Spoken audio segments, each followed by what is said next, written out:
Hello and welcome back to Level Up with Loraine. I am your host, Loraine, and I am happy to be back. Now, before we start, I won't BS you. I will start by apologizing for not posting anything in the past 2 weeks. And, just to play open cards, it's really hard to do a podcast on your own. Okay. And I really wish I was closer to home, closer to my friends, and could have a co-host or have regular guests and, have someone to share this with, because that would make it, I think, besides quality and enjoyable, it would help with consistency. But be that as it may, I do want to continue to do better. Again, shout out to those people who hold me accountable and follow up when I don't post. Yeah, so apologies. And today we are going to be talking about something that is quite close to my heart, which is friendships, but in particular, adult friendships. So navigating adult friendships in a digital age or from a distance, right? How do you manage friendships, long distance friendships as an adult? Now, again, this is a topic I would have loved to do with one of my friends, particularly because we could then bring it to life. We could have different perspectives. And so this is definitely not facts, right? This is much more of an opinion piece and my experiences, what I've learned, what I'm still learning. And I wanted to share that with you today. Of course, I did a bit of research, as I do with every episode, and I would love to hear your thoughts after this. But I really wanted to delve into it and just speak to you guys about navigating adult friendships. Again, I think this is a topic close to my heart, and just to build on what I said about having more variety or guests and other people on my show, on my podcast, I do want to also start a friendship series where I invite some friends, my real friends, my good friends, and we can talk about all and sundry here on Level Up with Loraine. All right, so without wasting time, grab a drink of your choice, sit back, relax, and let's get into it. So I was thinking to myself, when I was younger, it was much easier to make and maintain friendships than it is as an adult. It is surprisingly harder as a grown-up to make and maintain my friendships, right? And between career, family, personal growth, friendships often take a backseat. And I think, if we're being honest, really falls down in terms of priority list.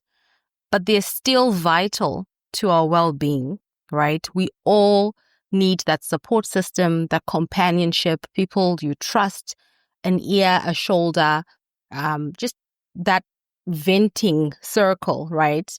It's still very much important and still vital to our well-being. So in this episode, we explore the unspoken realities of adult friendships, the loneliness of, navigating or trying to maintain a friendship from a distance, the missed calls because of time zone differences or because you're doing life, right, and you're missing each other, the shifting priorities where when I need you, you probably don't have the capacity or the bandwidth to be there for me in the way that I probably need you, and vice versa. And so when you are now free, my priorities have also shifted, and you've now fallen a couple of spots down in that list, and so on and so forth, right? So we want to talk about that and the beauty of chosen family, because ultimately friends are the family that we choose, right? And even though it goes through ebbs and flows, like I said, and seasons, if they are your true friend, if they're your real friends, then you want to be able to nurture that and to keep them and to make it through the seasons. So whether you're craving deeper connection or grieving a lost friendship or a fading friendship, right? You can see that this friendship is fading, that you're sort of losing the DNA or the fabric of what that friendship was. Or you're just wondering, is it just me? Right? Am I the problem? Then this episode is for you. And I want to break it down and talk about 4 things. I want to talk about, why are these friendships so hard? how do friendships evolve over time, the digital illusion of connection, and lastly, intentionality in friendship, particularly as an adult. So that's how I'll break down the episode, and I will start with why adult friendships are so hard. I think the first reason is time scarcity. Now, like I mentioned, as an adult, time feels like a luxury, if we're being honest, right? Between your demanding job or you trying to climb the career ladder, parenting, caregiving either to your aging parents or to loved ones who are not feeling well, or maybe nurturing a love relationship, right? A romantic relationship. Friendship, like I said, often slips to the bottom of the priority list. Not because we don't care, but because we're doing life, we're stretched thin. You can't do all things, right? And like someone said, life is about trade-offs. And at some point, friendship needs to fall down a couple of notches. And you can have it all. I know Emma Grede always says this. You can have it all, but you can't have it all at the same time. So if you're being a mother, you can't necessarily be the best friend. If you are being the executive and just been promoted to take care of ABC at work, it's really hard to show up for your friends in the same manner you would have when you had time and capacity. So that time scarcity is often why adult friendships are so hard. And we stop reaching out and we start feeling guilty for not reaching out, right? I know I've felt this. And then the cycle continues. You don't talk about it. You just start feeding into the silence. So that's the first part. I think the second thing is also friendships require presence, right? Emotional support and vulnerability. But after giving so much of ourselves at work, like I mentioned, to our families, to our romantic relationships, we may not have the capacity to go deep with our friends in a way that they require us to. And so it's easier to stay surface level or to retreat altogether than to risk being misunderstood or to feel like you're maybe exposing yourself or you are being too vulnerable. And this is where a lot of people that I've spoken to have fallen off as friends. It's that silence and not speaking about it and not talking about the season you're in your life that is maybe taking away from you showing up as the friend you would like to be. It's this silence that then most people just walk away from the friendship without talking about it. And it's also just you thinking that because you can't show up, you have failed. You haven't, right? You're a human being. You're going through a season. And I think authenticity in friendships is being able to identify that season, talk about it and be okay with it, right? And deal with the elephant in the room. Another thing is shifting life stages. I think I've spoken about it, but adult friendships can feel like you're trying to dance to music that keeps changing. So picture one friend is married with kids, another is single and thriving. Someone else is going through a loss or burnout at work. These shifts create emotional distance. And if we're not intentional, we just drift. Again, I spoke about it in terms of, if we don't talk about the vulnerability fatigue, if we don't talk about the emotional labor of friendships and how you are feeling depleted and therefore you can't show up, then you will just end up drifting because of these shifting life stages. This is why friendships are so hard. Time scarcity and shifting life stages. I think another thing is that we've always thought that friendships are easy, right? Friendship is the place I go to when work is hard, when my marriage is hard, when my parenting is hard, whatever stage you're in, friendship is the easy place to go to.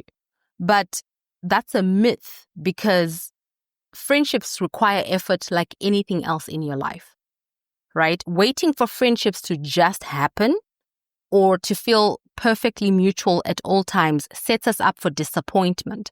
So like anything that you love in your life, anything that matters in your life, you need to tend to it and you need to to be intentional about it. And we'll speak about that later.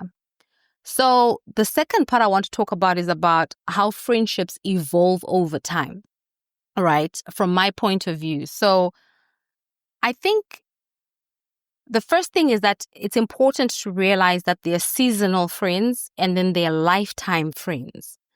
And sometimes we're not very clear about who's who in the zoo. And we end up, placing great expectation on a seasonal friend who's there for a moment in time. And when they exit left, you are left again in deep hurt or disappointment. So it's very important to be able to distinguish a seasonal friend and a lifetime friend. So not all friendships are meant to last forever. And that's not a failure on either party's part, right? Some friends are meant to be for a season, for a specific chapter of your life. And I'll say this, for example, I'm on an expat mission in Bangkok with my husband, right? And I've met a couple of friends, in quotes, at my child's school, in our African community, etc. Now, there are some that I can already tell you right now are not going to be my friends when we go back home, when this stint comes to an end, right? They are for a season. They are for us as a family and for them as well as expats to have community. But they're there for a season and I cannot invest in them as though they are a lifetime friend because you already know, right? And when I say you already know, I've been here for a year already. And that means I've assessed the vibe. There's been vibe checks. I have done the tests that I need to do. They probably have as well. And you know exactly where it starts and ends. And so there's no BSing each other into this is Oprah and Gail. It's not, right? You need to be able to be honest with yourself about and place people accordingly in your life. And so the friend you went to university with may not be the one we call now, and that's okay. And each friendship has a role. So it's important to be able to understand how friendships evolve in that regard when it comes to seasonal versus lifetime friends. Evolving also requires you to let go without bitterness. Sometimes letting go of a friendship feels like a breakup, right? It's hurtful because you loved this person, you probably did a lot of work to get to where you were with that person. And there can be grief, confusion, even resentment, right? But healing starts with accepting that growth sometimes means growing apart or growing, out of love with each other. So you can honor what was without holding on to that person or what no longer serves you. And so it's important to be able to understand that friendships can evolve over time and let go without bitterness. The other thing in terms of evolving of friendships is understanding which friendships are worth rekindling and which ones need to be let go. So in addition to letting go without bitterness for the friendships that you understand are done, some friendships are worth circling back. A text, a coffee invite, just a simple, hi, I've been thinking about you. Reconnection doesn't always have to come with a grand gesture, right? Just a willingness to reopen that door shows that person that you still care and that there's an opportunity to rekindle that friendship. And it may not be the same way it was before. That's not necessarily a bad thing. Or it may even be better because of what you guys have gone through. So those are my thoughts on how friendship evolves over time and the ability to be able to read those signals and be self-aware. Who's a seasonal friend? Who's a lifetime friend? Who do I need to let go and create boundaries without bitterness? And which friendships are worth rekindling? Now, the other part that I want to talk about is the digital illusion of connection, right? We live in a world where we can like someone's life without ever speaking to them. So Instagram, for example, scrolling through a friend's Instagram, checking out their life, stalking, I like to say, that doesn't mean we actually know how they're doing. So just because you've liked someone's picture, they've posted this well-curated experience that they're having. That doesn't mean that they're doing well. And you liking it doesn't mean that you've checked in. It gives us the illusion of closeness without the emotional substance. Which brings me to performative friendships. Sometimes we maintain friendships more for show than for connection. So again, in this digital world, birthday posts that are so grandiose and group selfies, inside jokes in captions, that look good online, but they may not reflect what's really going on. It's possible to be hyper visible and still feel deeply disconnected or unseen by your friend. So again, it's really important to be able to tell the difference, or to be able to be aware of those friendships, in quotes, that are if they are in your life. And again, while still talking about the digital illusion of connection in friendships, in the race for more connections, in quotes, we forget that true friendship isn't about quantity. It's about quality. So who are the 2 or 3 people you can call crying at 2 a.m.? That's your core, and that's who and what truly matters. And I think this last part is more for my younger listeners. I hope. I know there's some adults. Yeah, there's some adults who may still need help understanding this, but the number of followers you have does not equate to the number of friendships or true connections that you have. So again, who are those 2, 3, 4 friends who would make it to your kitchen table, like Michelle Obama likes to say? Your core, the ones that you can become undone with and truly break down and help put you back together and still walk away feeling like equals, right? Who are those people? Okay, so now that you've probably taken time to think about who those people are, right? Your kitchen table, in quotes. Let's talk about intentional friendship in adulthood, right? Creating friendship rituals is so important. And I want to talk about what I mean here and give you an example. So rituals create a rhythm in your friendships or relationships. It could be a standing monthly coffee date. It could be birthday celebrations that are planned in advance and you take a trip with your friends, a yearly retreat, whatever it may be, right? These small but consistent actions build a sense of community and continuity and care, even in the busy seasons, right? What it does or show is that I stopped to think about you.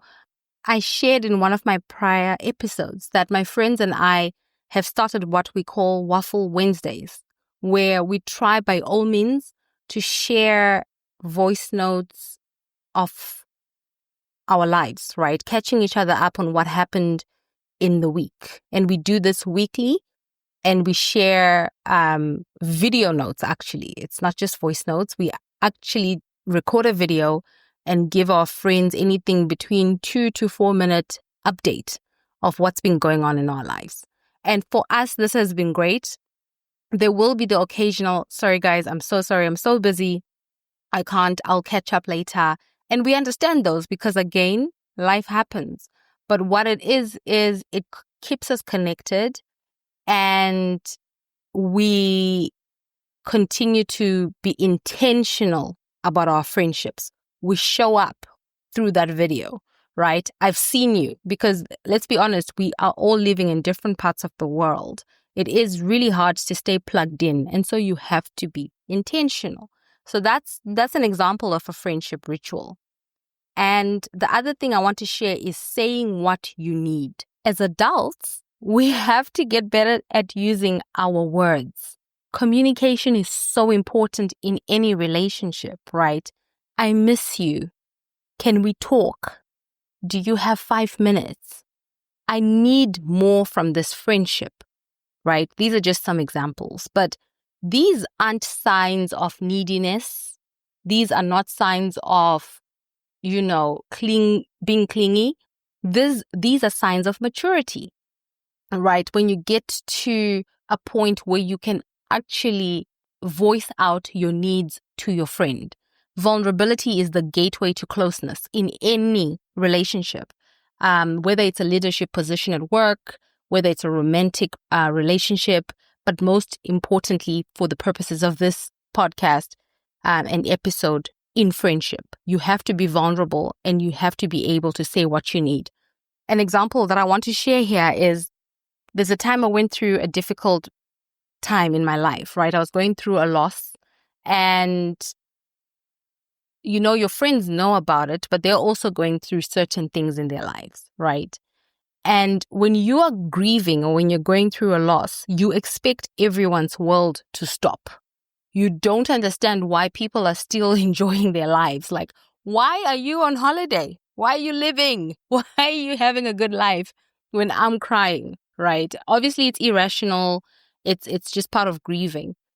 But I needed something from my friends that I was not able to articulate. And obviously, they won't know. They're not mind readers. And so there was a bit of distance there between me and and a few of my close friends, right? They obviously read it as Loraine is grieving, let's give her time. And for me, it was more, I actually need you. Even though I'm pushing you away, I need you. Don't go anywhere, right? And so this is an example of how you can get your wires crossed just by not communicating something as simple as that. And it's important to say what you need in adult relationships. Okay. The other thing with intentional friendships is redefining quality time. So you don't need to connect for hours, right? A quick walk together, a voice note, like I said, a quick waffle, 10-minute catch-up call, running errands together if you can, right? I think friendship isn't about the setting. It's about the intention. So I care. I miss you. I want to spend time with you, but I also need to do my grocery shopping. So can you come with me and we do this 30-minute grocery run, right? I need to take my walk.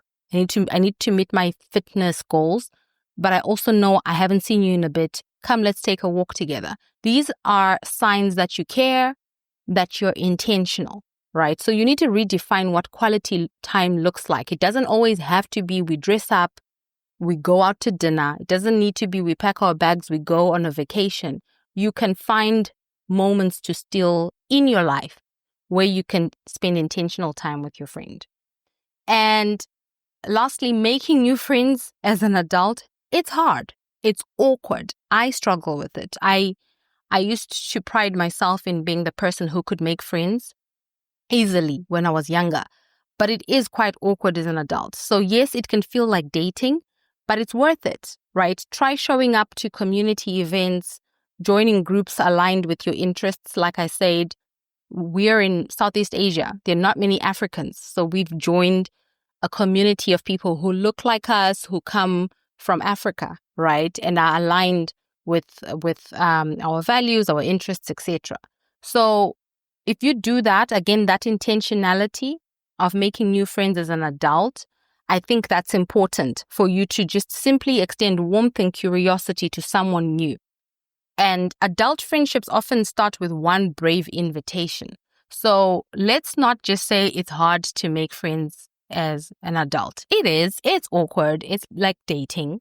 But it also requires intentionality. Show up to the community event. Invite people to your home and extend that warmth and curiosity of wanting to know the other person. Alrighty. So I think that's it for today's episode on navigating adult relationships. Again, like I said, I would have loved to have one of my friends on here, but I will. I think in the future, I do want to invite my friends. And if they're listening, I'll be reaching out to you soon so that we can start to have nice discussions around how to navigate and the things that we've gone through, not personally, but in any of their other friendships or relationships, some lessons learned, etc. I think in closing, I do want to tell you that you're not alone. If you're probably sitting in your house thinking, am I the problem? Is this person slipping away? Why does she feel so distant? Or why does he feel so distant? You're not alone. A lot of people go through these things. So I want to affirm you. I want to encourage you. Friendship is not as easy as it's made out to be. It's work.